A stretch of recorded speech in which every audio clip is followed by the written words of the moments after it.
আসুন প্রথমে একটু জেনে নেওয়া যাক এই অ্যামওয়ে বিজনেস অপরচুনিটিটা অ্যাকচুয়ালি কি। এটা হচ্ছে একটা প্যাকেজ।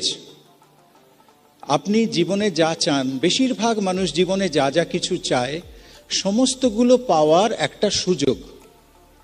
এই সুযোগ কথাটা আমাদের একটু বুঝে নিতে হবে। ধরুন একজন বন্দী একটা ঘরের মধ্যে বন্ধ হয়ে আছে, সে বাইরে যেতে পারছে না, দরজা বন্ধ, তালা দেওয়া। এবার একজন এসে তালাটা খুলে দিয়ে দরজাটা খুলে দিল।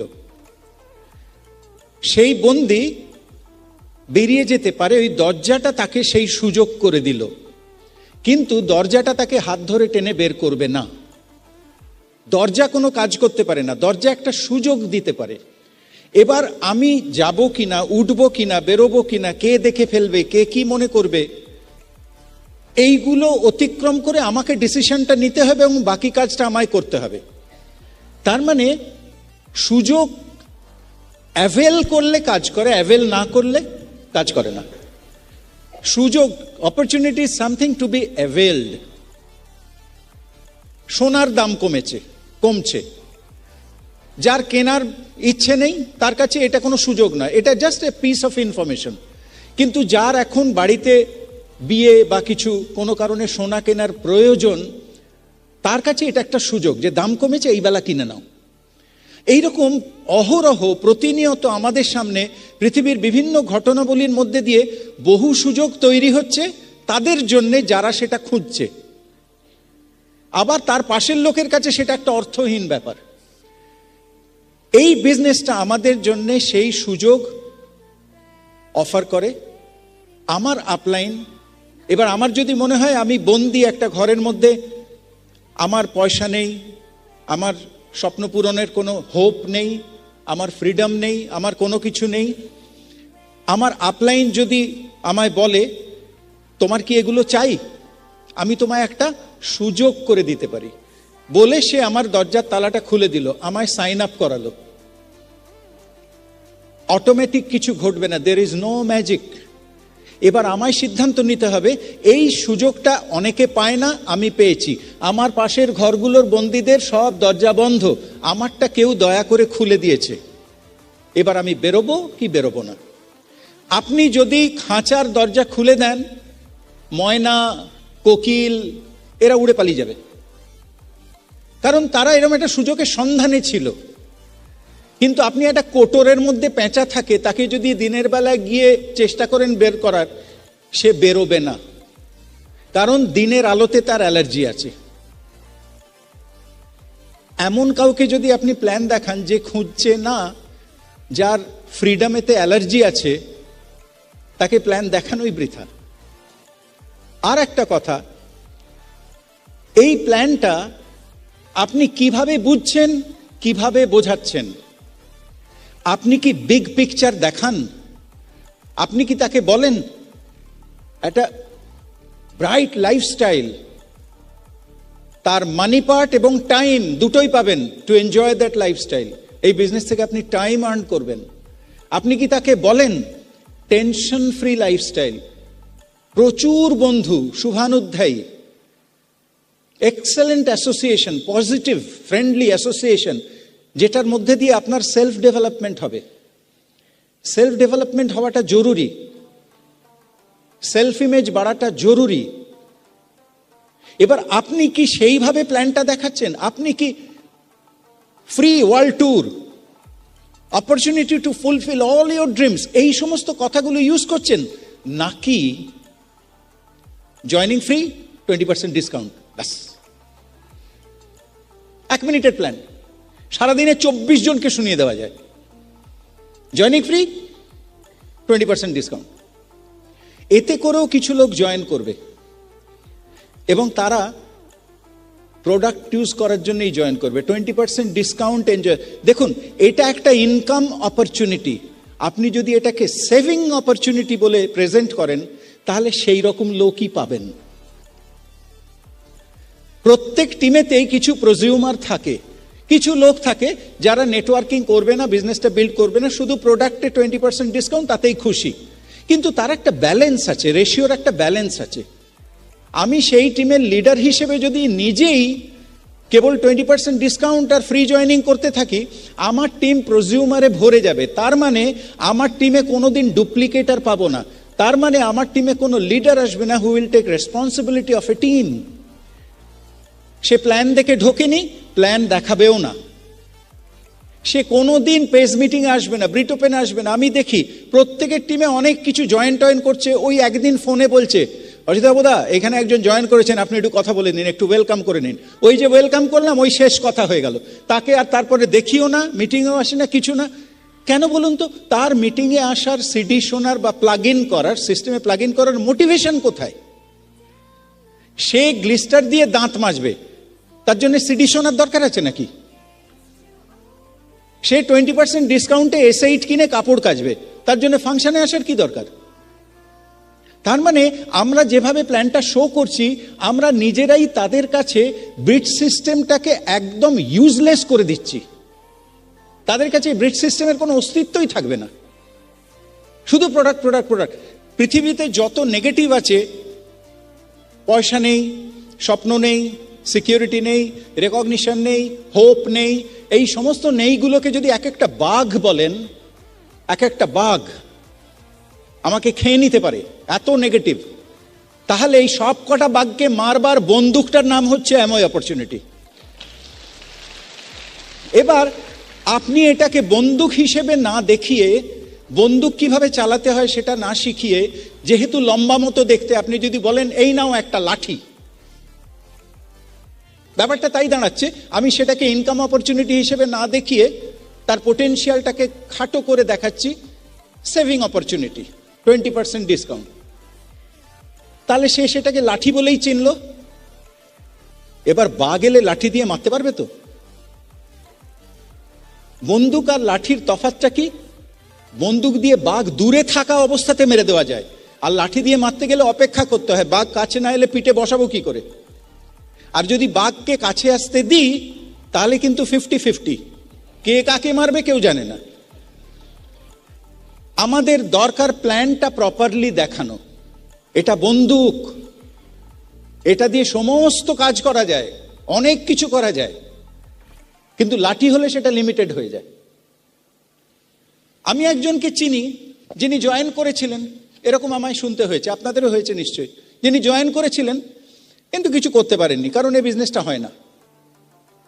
বলছেন কি, ঢাকাই কুট্টি হলে বলতো কন কি কর্তা, শুই না ঘুরাই আসবো, ঘোড়াতেও হাসবে। তার মানে যে কোম্পানিটা লাস্ট 54 বছর ধরে 100টা দেশে এই বিজনেসটা করেছে, কোথাও থেকে ব্যাকআউট করতে হয়নি, সব জায়গায় টপে চলে গেছে, এই সমস্ত ওয়ার্ল্ড ক্লাস প্রোডাক্ট দিয়েছে,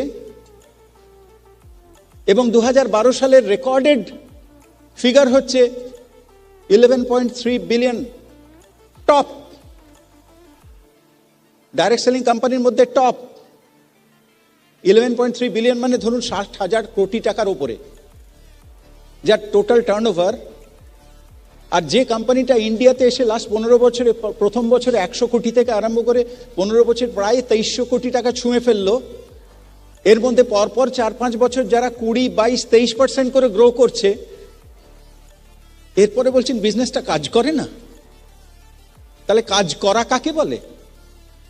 প্রশ্ন হচ্ছে, আপনি যাকে চেনেন যে বিজনেসটা জয়েন করে কিছু করতে পারেনি, একটু খোঁজ নিয়েন তো। দরজাটা খোলা পেয়ে সে বেরিয়েছিল না, এখনো বসে আছে। কারণ আমিও একজনকে চিনি, সে সাঁতার ক্লাবে ভর্তি হয়েছিল 10 বছর আগে, এখনো সাঁতার শিখতে পারেনি। তার সঙ্গী সাথীরা অনেকে সাঁতারু হয়ে গেছে, বিভিন্ন কম্পিটিশনে মেডেল, প্রাইজ টাইজ পেয়েছে। সে এই 10 বছর ধরে ক্লাবে গেছে, আড্ডা মেরেছে, চা খেয়েছে, জলেই নামেনি। এই বিজনেসটার একটা গুণ আছে, এখান থেকে সব পাওয়া যায়। আর একটা দোষ আছে, বিজনেসটা না করলে কিছু পাওয়া যায় না। Very simple. এটা একটা দরজা, বেরোবেন কি বেরোবেন না আপনার সিদ্ধান্ত। এই বিজনেসে 2 ধরনের লোক ফেল করে, 2 ধরনের লোক। এক যারা করে না, আর এক যারা কথা শোনে না। নিজের মতে করার চেষ্টা করে, তারাও ফেল করে। এখন কথা হচ্ছে, আমি কি করব তার একটা টার্গেট সেট না করে আমি যদি করে যাই, খাটনি হবে, ঘাম ঝরবে, ক্লান্ত হব, রেজাল্ট আসবে না। মনে করুন মারাদোনা ভালো ফুটবল খেলে, তো এই কথা জজেও মানবে যে মারাদোনা ভালো ফুটবল খেলে। এবার আপনি তাকে বল নিয়ে মাঠে নামিয়ে দিয়েছেন, সে সারা মাঠে দৌড়ে বেড়াচ্ছে, কিন্তু আপনি গোল পোস্টটা দিতেই ভুলে গেছেন। কোন দিকে শটটা নেবে সে? সারাদিনের দৌড় ঝাঁপ খাটাখাটনি ঘামের রেজাল্ট জিরো। কেন? গোল সেট করা হয়নি। আমরা এই বিজনেসটা অনেক ডিটেলে শিখতে পারি, গোল সেট না করলে রেজাল্ট হবে জিরো। অনেকে গোল সেট করে না, ফেল করার ভয়, যদি না হয়। আরে ভাই, আমি যে গোল সেট করছি, না করলে কি ফাঁসি হবে নাকি? ফাঁসি তো হবে না, গোলটা সেট করি না কেন? কমিউনিকেশন, এই বিজনেসটা কমিউনিকেশনের মধ্যে দিয়ে চলে। মুখ দিয়ে বেরোয়, কানে ঢোকে, ব্রেনে যায়, ঘুরপাক খায়, কিছু কাজকর্ম হয়, আবার তার মুখ দিয়ে বেরোয়, আরেকজনের কানে ঢোকে। এরম ভাবেই বিজনেসটা চলে। Communication, communication. এবার communication is a very important art, very important skill. অনেক সময় আমি বলছি, সে অন্য কিছু ভাবছে। যেমন এই বিজনেসটাকে যদি আমি বন্দুকটাকে লাঠি ভাবে দেখাই, তাহলে সে লাঠি বুঝলো, এটাও যেমন রং কমিউনিকেশন। আমার দিক থেকে রং কমিউনিকেশন হলো। আমি তাকে খাটো করে দেখালাম, তাই সে খাটো করে বুঝলো। তেমনি আবার উল্টোটাও হয়, আমি ঠিকভাবে দেখাচ্ছি কিন্তু সে উল্টোভাবে নিচ্ছে। যেমন আমি তাকে মন দিয়ে বোঝাচ্ছি যে তুমি কত কামাতে পারো, সে ভাবছে সে জয়েন করলে আমি কত কামাবো। হতে পারে পেরেক ঢুকলে স্ক্রু হয়ে বেরিয়ে যাচ্ছে, ওই রকম ব্যাপার আর কি।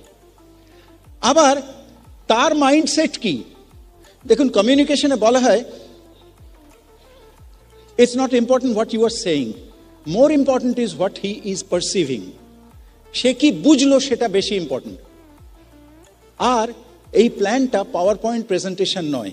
পাওয়ার পয়েন্ট প্রেজেন্টেশন মানে সামথিং প্রিপেয়ার্ড, অলরেডি আমি তৈরি করে নিয়ে এসেছি, এবার আমি এখানে প্রজেকশনে দেখাচ্ছি, একটা হয়তো পয়েন্টার আছে, সেটা দিয়ে দেখাচ্ছি, কারুর দিকে তাকাচ্ছি না, শুধু দেখানো হয়ে গেলে গড়গড় করে বলে যাচ্ছি, নেক্সট, স্লাইড চেঞ্জ করে দিল, আবার গড়গড় করে নেক্সট।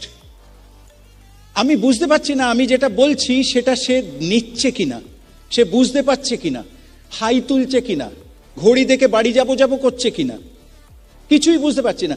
আমি যদি তার চোখের দিকে না তাকাই, আমি যদি তার বডি ল্যাঙ্গুয়েজ স্টাডি না করি, আমার কমিউনিকেশনটা কমপ্লিট হলো কিনা আমি বুঝতে পারবো না। এবং communication is a customize thing.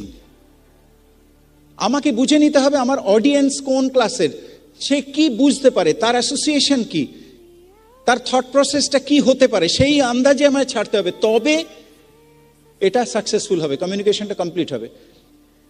যেমন একটা জেলে, সে মাছ ধরতে যায় সমুদ্রে। একদিন খুব ভোরে বেরিয়েছে, অন্ধকার, গিয়ে নৌকোর কাছে গেছে, গিয়ে বলছে এখনো তো সকাল হতে অনেক দেরি, একটু অপেক্ষা করি। তো বোটে নিজের নৌকোয় গিয়ে উঠে বসেছে।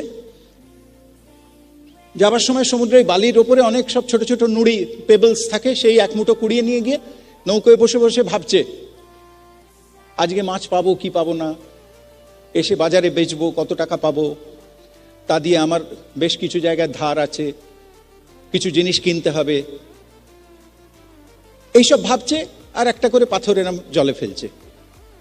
এই করতে করতে সকাল হয়ে গেছে, আলো হয়ে গেছে। হাতের পাথরগুলোর দিকে নজর পড়েছে, তখন 5-6টা আর হাতে বাকিগুলো ফেলে দিয়েছে।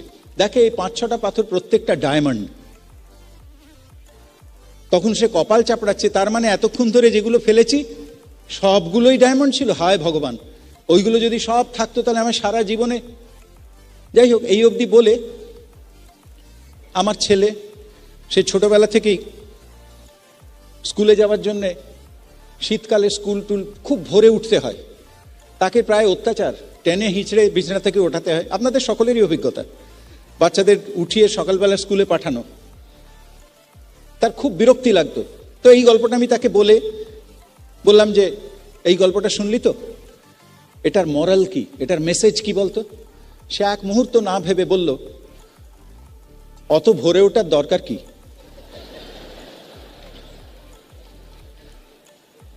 তার যা অভিজ্ঞতা, তার সমস্ত কিছু ব্যাখ্যা করে নেওয়ার সফটওয়্যারটাও ওই রকম।